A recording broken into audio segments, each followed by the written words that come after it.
Hey everyone, David C. Anderson here, coming at you from the Knife Center, and in this episode of Knife AQ, the series where I answer all your questions whether they're sharp or dull, we're taking a look at a few things, including some different blade coatings and or finishes you might want to incorporate into your carry, and slip joints, non-locking knives.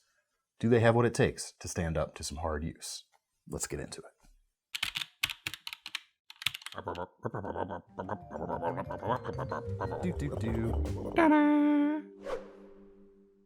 All right, as I said, welcome to Knife AQ.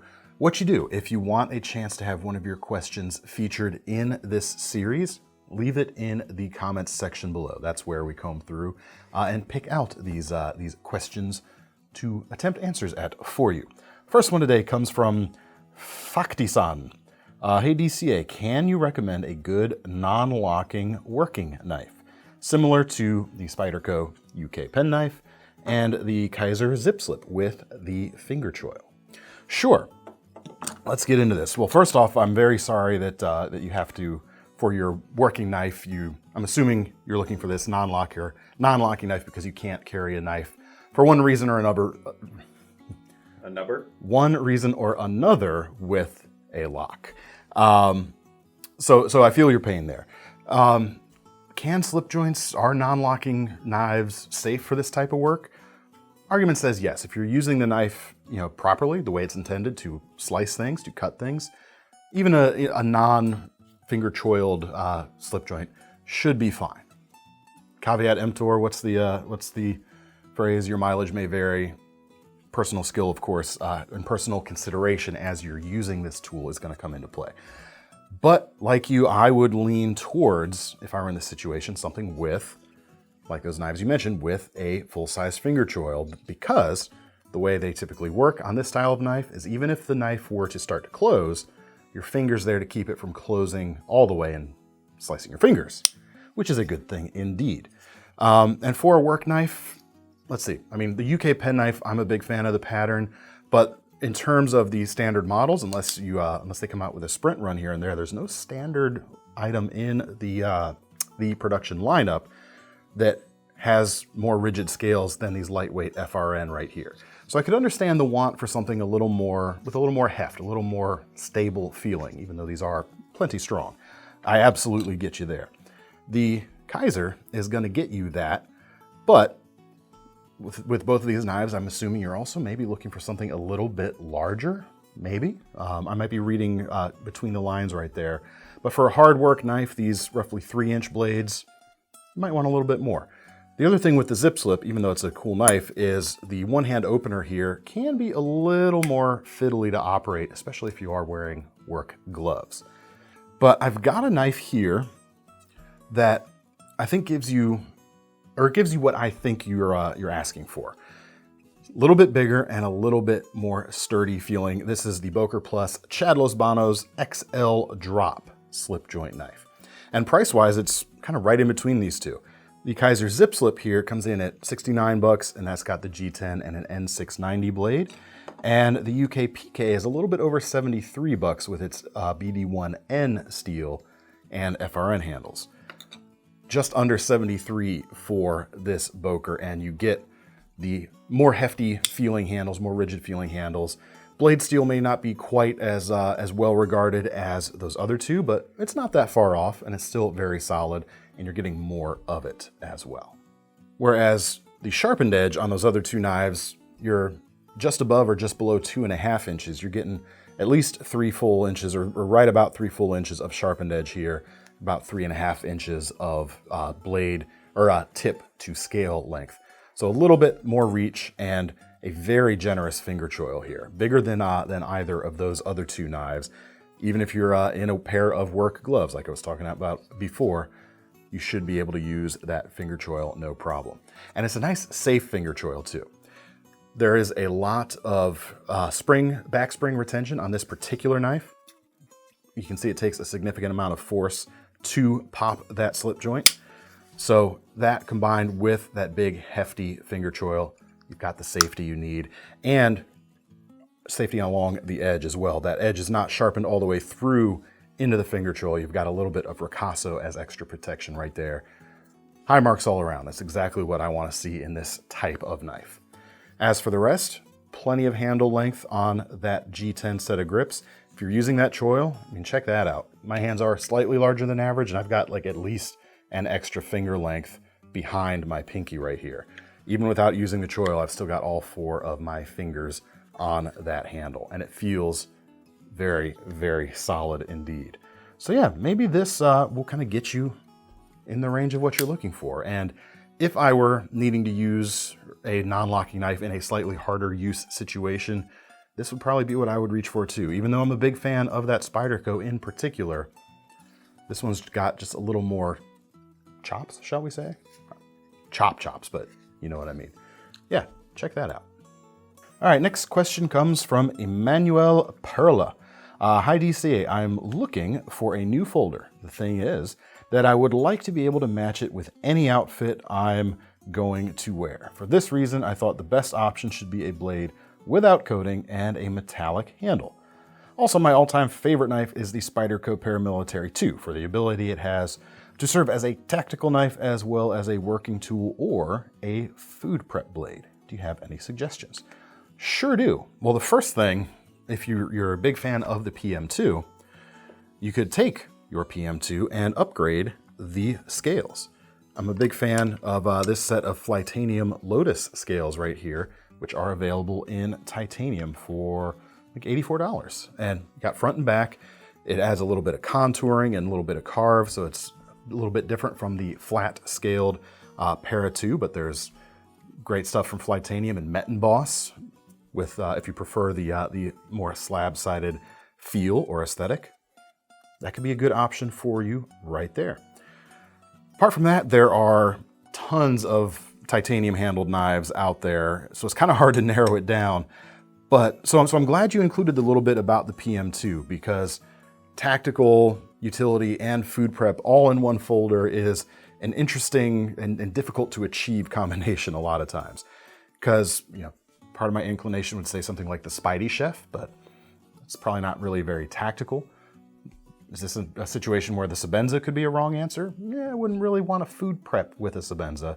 And maybe it's a little more or less tactical depending on your inclinations, but this is one I like. It's not quite a one-for-one with the PM2, but there's something about, hold them up together here so you can see if you're picking up the same vibes. This MKM Gochia, there's something to that. Comes in about $255 right now. So about the same price, give or take a little bit, as a new PM2 and those titanium scales together. For that, you're getting M390 steel, 3.35 inches. Nice sweeping profile, very piercy. Enough of a interesting blade shape where you could do some cutting board work potentially. It's a little thick for a food prep knife, but in a pinch, it could do.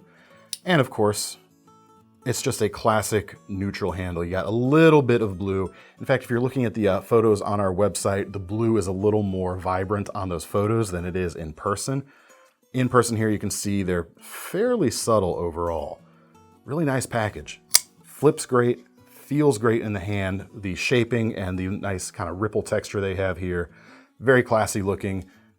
Gives you a little bit of extra grip as well. Not a ton, not like something with a heavily textured G10, but very cool. Rides on ball bearings, you got a liner lock, it flips well. It's very cool. Maybe this could be something like what you're looking for.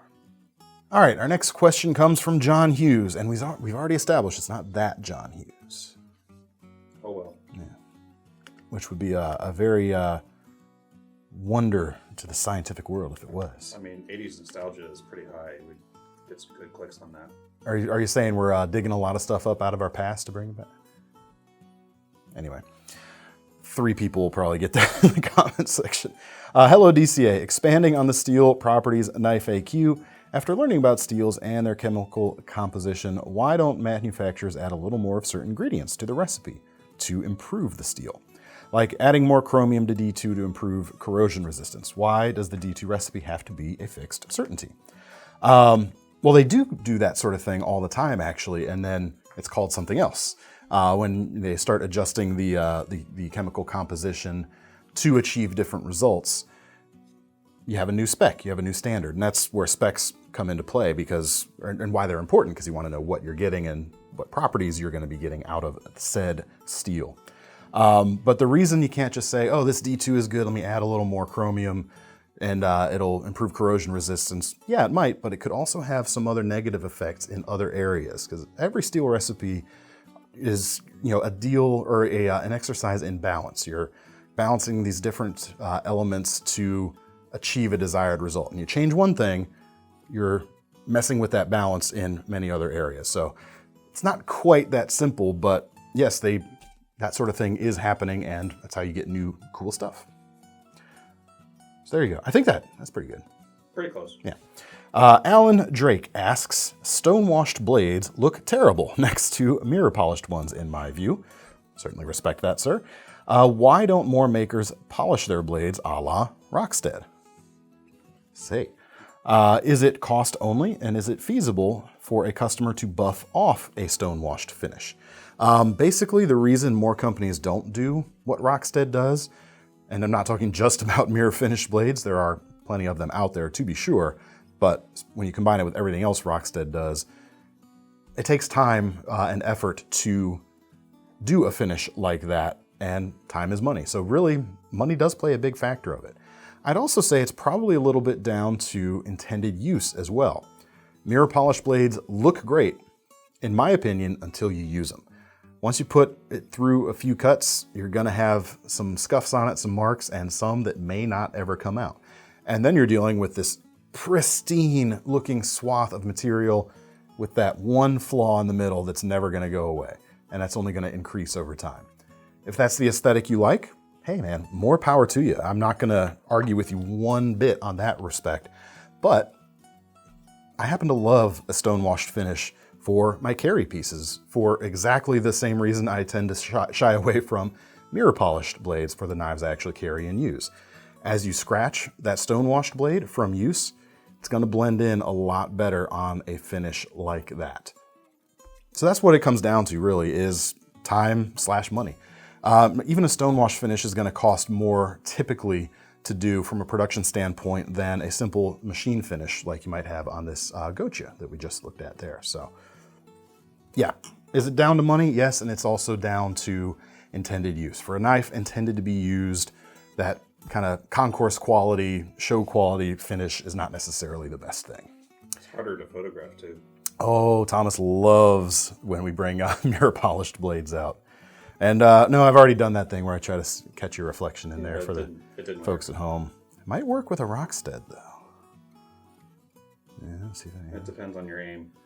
It's not very good, is it? Nope. I'm trying to aim in between you two guys. Yeah, let's bring it up. This is pointless. Not like the knife. The knife has a very good point on it. All right. Which brings us to the lightning round for today. Muskrat Fury. Could you explain how the Spyderco compression lock is different from a reverse liner lock? I love my PM2, I'm just curious. Well, in terms of operation, it's kind of handy to think of it kind of as a reverse liner lock, but because of the way you operate it there. But in terms of actual interface, when you're dealing with a liner lock, you've essentially got the flat plane of the tang of the knife, and you've got the flat surface of the liner lock, and they meet up together and provide the lockup.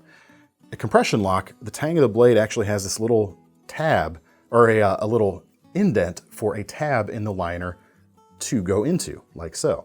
So instead of just kind of one direction of lockup, you've got several, and several different directions of compression, hence the name of the compression lock. So that's the main difference right there. Poet Fisherman asks, Knife AQ team, leaving durability aside, what blade coating is most protectant against corrosion for non-stainless steels? Which ones are good against corrosion on stainless steels? I'm led to believe some coatings on stainless steels will bond with the chromium, making them less stain resistant. Thanks, keep up the great videos. In terms of stain resistance, they're all kind of pretty much created equally. Let's say, for instance, I don't know about the coating bonding with the chromium, but even if that were the case, you've still got the coating on the outside of that bonded layer. So you're still keeping the moisture away from the steel itself and hence keeping corrosion at bay. I'd be more concerned with the way the coatings affect your cutting ability. Stuff like this Benchmade Freak right here with a Cerakoted blade. PVD, DLCs kind of fall in a similar category. They're typically smooth and in some cases even less or more lubricious. Slippery. More slippery than actual steel, according to some claims. So those don't really impact too much at all, but something like a powder coating or a traction coating, like you might find on something like this SE3, have a bit of texture to them. And logic would suggest because there's texture and more surface area, you might have a little bit more drag. Flip side of that is these coatings are very easy to remove with paint stripper. Don't know how you would remove a Cerakoting or any of those other things without materially getting into the blade itself. So hope that helps. Actually, this brings us back. I forgot to answer a part of the question from Alan Drake before the lightning round. Here we go. So here we go. Bonus answer post lightning round. He asked, is it feasible for a customer to buff off a Stonewashed finish? Talking about like sanding off a Cerakote, maybe remember this. Is it feasible? It all depends on how much time you want to spend with sandpapers, basically, to do that sort of thing. And if you have the tools you need to kind of take the knife apart, like on this Hogue right here with the Stonewashed finish, KnifeCenter exclusive Deca, by the way, which is very cool. You might want to be able to remove those thumb studs to get into that portion a little better. Well, if you want to do the flats especially too, you're going to need to be able to do that. You might also mess a little bit in terms of it being practical, or feasible, I should say, on a folder, depending on how much steel you remove, if you actually are going in and putting a mirror polish on the steel. If you're doing it on the flats and going into the pivot area, if you thin that blade out even a little bit, you are going to affect the lockup and potentially some blade play issues. To what degree? I can't say. It might not be very much, but there's going to be some difference right there. So I would have to assume it would make some difference as well. If you want to do it, I honestly say more power to you, because modding knives is also fun as heck. Think of how long it takes to put a mirror edge on. Now And apply do it to the whole thing. I put a mirror polished edge on a D2 blade one time. One time. For 6 hours. I was not a happy guy. I was using belts too. Man, do not recommend. Maybe it was just that one. It was a Smith & Sons Nessmuck in D2, and they run their D2 pretty hard as well. So I couldn't have picked a worse D2 blade to try and mirror polish, I don't think. It worked. Once. I'll never do it again. And actually, on the subject of that Smith & Sons, it had a black Stonewashed finish, which I have another knife right here, this Kershaw Blur. We haven't had a Blur on the channel in a while, with a black Stonewashed finish. This, if this is the type of coating, now we're back to the lightning round question. Man, I'm sorry for doing this stuff out of order, folks.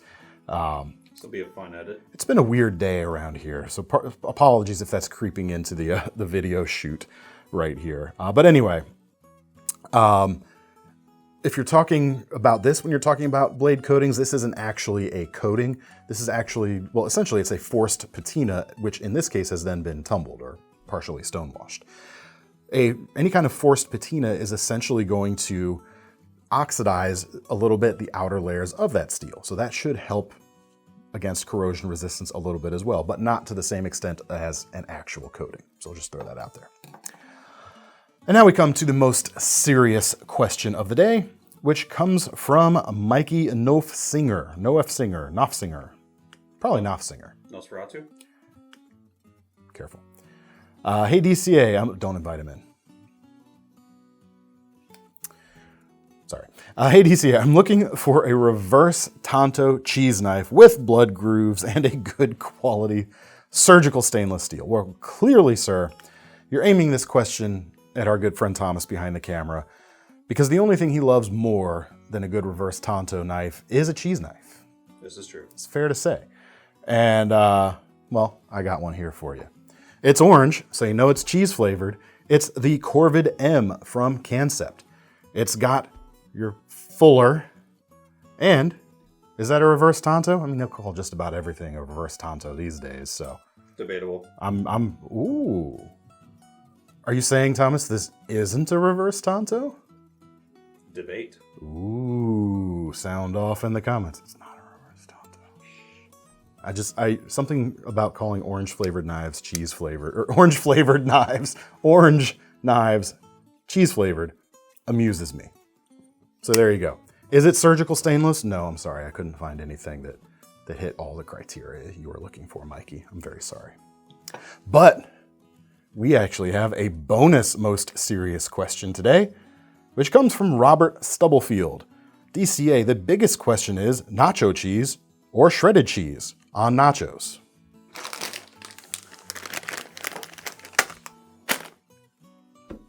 Knife cheese on nachos.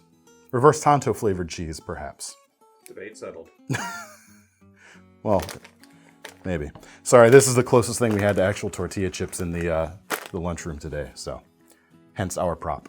And that's all the time we have for today, or at least all the questions I've gathered for today. Let me know what you thought. Let me know if you've got some different answers to the questions down below. We always love to hear from you. And leave your questions below. Did I say that already? Probably. Leave your questions below for potential inclusion in a future episode. If you want to get your hands on any of these knives, you can find them at links in our description that'll take you over to KnifeCenter.com. And make sure you sign up for our Knife Rewards program, because if you're going to put your money down on one of these knives, you might as well earn some free money to spend on your next one. I'm David C. Anderson from the Knife Center. That's Thomas behind the camera. We're signing off. See you next time.